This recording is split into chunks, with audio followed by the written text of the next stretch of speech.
नमस्कार, dB live Chhattisgarh में आपका स्वागत है। छत्तीसगढ़ की तमाम बड़ी खबरों के साथ मैं हूं सिमरन कौर। आइए देखते हैं आज की सुर्खियां। विधानसभा में 2904 करोड़ का अनुपूरक बजट पारित। इस साल 10,000 शिक्षकों की भर्ती होगी, मुख्यमंत्री ने की घोषणा। विधानसभा में सत्ता पक्ष विपक्ष के बीच होती रही तीखी नोकझोंक। धान खरीदी के फंड को लेकर भी हुई बहस। वन मंत्री ने बिलासपुर जिले के कोटा के रेंजर को किया निलंबित। विधानसभा में कैंपा में गड़बड़ी का मामला उठा तो वन मंत्री ने की घोषणा। अब खबरें विस्तार से। विधानसभा में एक लंबी चर्चा के बाद 2,904 करोड़ के अनुपूरक बजट को ध्वनिमत से पारित कर दिया गया। इस मौके पर मुख्यमंत्री भूपेश बघेल ने बताया कि छत्तीसगढ़ सरकार इस साल 10,000 नए शिक्षकों की भर्ती करने जा रही है। वित्तीय वर्ष 2022-23 के लिए छत्तीसगढ़ का पहला अनुपूरक बजट पारित हो गया। इसको मिलाकर वार्षिक बजट का आकार बढ़कर 1,15,507 करोड़ 82 लाख रुपए हो गया है। यह छत्तीसगढ़ के 22 साल की इतिहास का सबसे बड़ा बजट है। मुख्यमंत्री भूपेश बघेल ने कहा कि वर्ष 1998 के बाद राज्य सरकार ने पहली बार 14,000 शिक्षकों की भर्ती की है। दस्तावेजों के परीक्षण के बाद उन्हें नियुक्ति दी जा रही है। अब प्रदेश में 10,000 नए शिक्षकों की भर्ती प्रक्रिया शीघ्र प्रारंभ होगी। मुख्यमंत्री ने कहा कि सरकार हरेली पर्व से गौमूत्र की खरीदी भी शुरू करने जा रही है। इससे राज्य में जैविक खेती को मदद मिलेगी। विधानसभा के मानसून सत्र में शुक्रवार का दिन भी हंगामेदार रहा। विपक्षी विधायकों ने जहां धान खरीदी के लिए केंद्र सरकार द्वारा पैसे देने की बात कही, वहीं मुख्यमंत्री भूपेश बघेल ने कहा कि धान खरीदी के लिए केंद्र पैसे नहीं देता। इसके बाद भाजपा विधायकों ने हंगामा करते हुए सदन से वॉकआउट कर दिया। प्रश्नकाल में नेता प्रतिपक्ष धर्मलाल कौशिक ने पूछा कि धान खरीदी की एवज में किसानों को कितना भुगतान किया गया और उसमें केंद्र तथा राज्य सरकार की कितनी कितनी राशि है। इस दौरान सीएम ने हस्तक्षेप करते हुए कहा कि केंद्र सरकार धान खरीदी का कोई पैसा नहीं देती। मार्कफेड कर्ज लेकर धान खरीदता है। मिलिंग के बाद जब सेंट्रल पूल में चावल जमा किया जाता है तब केंद्र सरकार पैसे देती है। मुख्यमंत्री ने कहा कि केंद्र सरकार धान खरीदी के लिए एक पैसा नहीं देती। इसके बाद हंगामा चालू हो गया। इस मामले में पक्ष और विपक्ष के विधायकों के बीच जमकर टोकाटाकी हुई। इसके बाद भाजपा विधायकों ने हंगामा करते हुए सदन से वॉकआउट कर दिया। इस दौरान विपक्ष ने यह आरोप भी लगाया कि सरकार ने किसानों से 2,500 रुपए क्विंटल धान खरीदने की घोषणा की थी, मगर सरकार कम पैसे दे रही है। 14 कुंटल 80 किलो धान की खरीदी की गई। ये दूसरा धोखा किसानों को दिया गया। बड़ी बड़ी बात मंत्री जी, मुख्यमंत्री जी करते हैं कि हम किसानों को 2,500 रुपए दे रहे हैं, लेकिन जब 2,500 की बात आई तो 2,500 रुपए भी बंद कर दिया उन्होंने, और अब कहा कि हम 9,000 रुपए दे रहे हैं एकड़ पीछे। तो 2,500 रुपए देने में भी ये सरकार असफल रही है। ये सरकार वादा खिलाफी की है और किसानों के साथ में छल किया है। जिस बात को वो नकार रहे थे उनके ही जवाब में है 1,000 करोड़ रुपए की राशि केंद्र सरकार के द्वारा दी गई है। इस प्रकार से वादा खिलाफी सरकार ने किया, जवाब नहीं आया, इसलिए हमने वॉकआउट किया। वन मंत्री मोहम्मद अकबर ने बिलासपुर वन मंडल के एक रेंजर को निलंबित करने की घोषणा की है। रेंजर पर कैंपा के काम में अनियमितता का आरोप है। विधानसभा में ये मामला उठने के बाद मंत्री ने रेंजर के निलंबन की घोषणा की। विधानसभा में नेता प्रतिपक्ष धर्मलाल कौशिक ने बिलासपुर वन मंडल में अनियमितता की ओर सरकार का ध्यान खींचा। उन्होंने कहा कि जांच में तत्कालीन परिक्षेत्र सहायक और परिक्षेत्र अधिकारी बेलगहना को दोषी माना गया है। इसके बाद भी संबंधित अधिकारियों पर कोई कार्रवाई नहीं हो रही है। इस मुद्दे पर जवाब देते हुए वन मंत्री मोहम्मद अकबर ने स्वीकार किया कि प्रारंभिक जांच में अनियमितता सामने आई है। उन्होंने सदन से ही रेंजर को निलंबित करने की घोषणा कर दी। अब दोषियों पर अंतिम जांच प्रतिवेदन मिलने के बाद कार्रवाई करने की बात उन्होंने कही। नेता प्रतिपक्ष ने आरोप लगाया कि कैंपा के मद का पूरे प्रदेश में दुरुपयोग हो रहा है। अभी कैंपा के मद का पूरे छत्तीसगढ़ में दुरुपयोग हो रहा है। कैंपा के मद केंद्र सरकार की राशि है और इस राशि में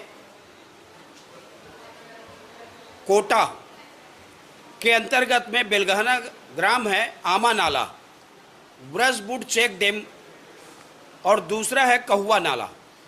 ये दोनों के निर्माण में जिस प्रकार से अधिकारियों के द्वारा धोखाधड़ी की गई है कि जो काम नहीं किए हैं उनके नाम से पैसा उनको जारी किया गया, चेक जारी किया गया, और जारी करने के बाद में जब पैसा उनके खाते में आ गया तो उस पैसे को आपने काम नहीं किया करके उनसे वापस ले लिया।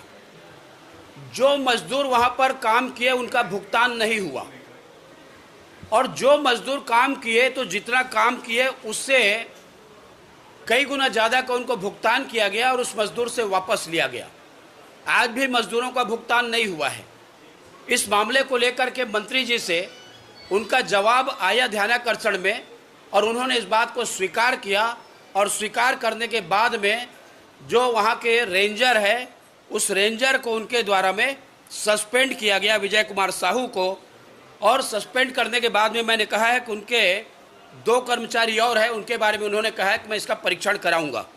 इस प्रकार से ये बात प्रमाणित हो रही है सरकार के भ्रष्टाचार के कि केंद्रीय राशियों का किस प्रकार से सरकार के द्वारा भ्रष्टाचार की जा रही है। प्रतिपक्ष जी ने कैंपा मत से जो बिलासपुर वन मंडल के अंतर्गत कार्य हुआ था उसको लेकर एक शिकायत की थी, ध्यान आकर्षण लगाया था और एक शिकायत के आधार पर जो अनुभागीय अधिकारी वन कोटा के संबंध में जो जांच प्रतिवेदन प्राप्त हुआ, प्रथम दृष्टि में उसमें ऐसा लगा कि इसमें कुछ अनियमितता हुई है, तो उन्होंने मांग किया कि इसमें वन मंडल अधिकारी को निलंबित किया जाए, बाकी के अधिकारियों को भी निलंबित किया जाए।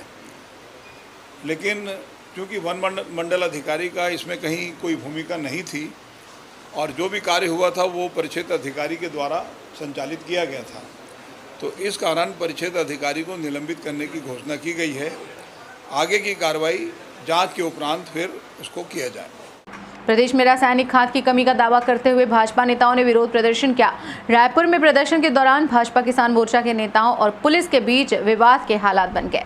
प्रदर्शनकारी नेताओं ने कहा कि जब समिति से खाद ही नहीं दी जा रही तो इन्हें खुला रखने का क्या फायदा। प्रदेश के किसानों को त्रस्त करने का आरोप लगाते हुए भाजपा किसान मोर्चा ने दफ्तर में ताला लगाने की कोशिश की। पुलिस के साथ धक्का मुक्की भी हुई। काफी देर तक चले हंगामे के बाद पुलिस भाजपा नेताओं को अपने साथ गिरफ्तार कर ले गई। देर शाम इन्हें छोड़ दिया गया। मोर्चा के प्रदेश उपाध्यक्ष गौरी शंकर श्रीवास ने दावा किया कि केंद्र सरकार द्वारा मांग के हिसाब से 1.5 गुना ज्यादा आपूर्ति की गई, मगर किसानों को खाद नहीं दिया जा रहा है। राज्य सरकार लगातार इस प्रकार का दावा कर रही थी कि हमने केंद्र सरकार से जो खाद मांगा है उसकी आपूर्ति नहीं की जा रही है। बावजूद इसके केंद्र सरकार ने मांग के हिसाब से 1.5 गुना ज्यादा खाद की आपूर्ति की है। वो खाद सहकारी समिति में नहीं है, वो खाद निजी व्यापारी और बिचौलियों के गोदाम में पड़ा हुआ है, जिसके चलते खुले बाजार में खाद 800-900 हजार रुपए में बिक रहा है। किसान सहकारी समिति के चक्कर काट रहे हैं, खेती किसानी से प्रभावित हो रहा है। ऐसे में ऐसी सहकारी समिति में तालाबंदी करने के लिए आज किसान मोर्चा के हमारे सारे योद्धाओं ने सभी सहकारी समिति में दबिश दी, वहां तालाबंदी किया और सरकार को यह स्पष्ट रूप से चेतावनी है कि खाद की आपूर्ति बहाल की जाए, अन्यथा आने वाले समय में कांग्रेस पार्टी के मंत्री और विधायकों के घर में तालाबंदी की जाएगी। किसानों के साथ में इस प्रकार का कुठाराघात, विश्वासघात और उनके हक पर डाका डालना बिल्कुल भी बर्दाश्त नहीं किया जाए। छत्तीसगढ़ में शिक्षकों के प्रदर्शन से पहले ही उन्हें गिरफ्तार कर लिया गया है। वेतन विसंगति को लेकर छत्तीसगढ़ सहायक शिक्षक फेडरेशन शुक्रवार को विधानसभा का घेराव करने जा रहा था। इससे पहले कि प्रदेश के जिलों से निकलकर टीचर राजधानी रायपुर पहुंच पाते, उससे पहले पुलिस ने उनको गिरफ्तार कर लिया। दुर्ग में जहां शिक्षक नेताओं को पकड़ा, वहीं गया, गौरेला, पेंड्रा, मरवाही जिले में 50 टीचरों को गिरफ्तार किया गया। दुर्ग जिले में भिलाई 3 पुलिस ने शुक्रवार सुबह संघ के प्रदेश सचिव सुखनंदन यादव को चरोदा और जिलाध्यक्ष कृष्ण कुमार वर्मा भिलाई 3 स्थित उनके घर से गिरफ्तार किया है। इसी तरह पाटन ब्लॉक अध्यक्ष विनोद देवांगन, पाटन ब्लॉक से मोहन यादव, दुर्ग ब्लॉक अध्यक्ष युवराज बेलचंदन और धमधा ब्लॉक अध्यक्ष उत्तम ठाकुर को उनके घर से गिरफ्तार किया गया है। इसके बाद फेडरेशन के पदाधिकारी सिरसा गेट में पुलिस कार्रवाई का विरोध करेंगे। सुकमा जिले के फुलबगड़ी थाना क्षेत्र के मुलेर के जंगलों में शुक्रवार शाम हुई मुठभेड़ में जवानों ने एक नक्सली को मार गिराया। एसपी सुनील शर्मा ने मुठभेड़ में मारे गए नक्सली का शव बरामद होने व एनकाउंटर में 3-4 नक्सलियों को गोली लगने की बात कही है। एसपी ने बताया कि मारे गए नक्सली का शव लेकर जवान कैंप के लिए रवाना हो गए। मारे गए नक्सली की पहचान नहीं हो सकी है।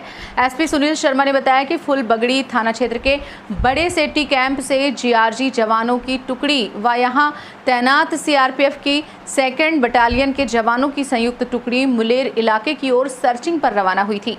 इस बीच नक्सलियों से मुठभेड़ हुई, जिसमें एक नक्सली को जवानों ने मार गिराया है।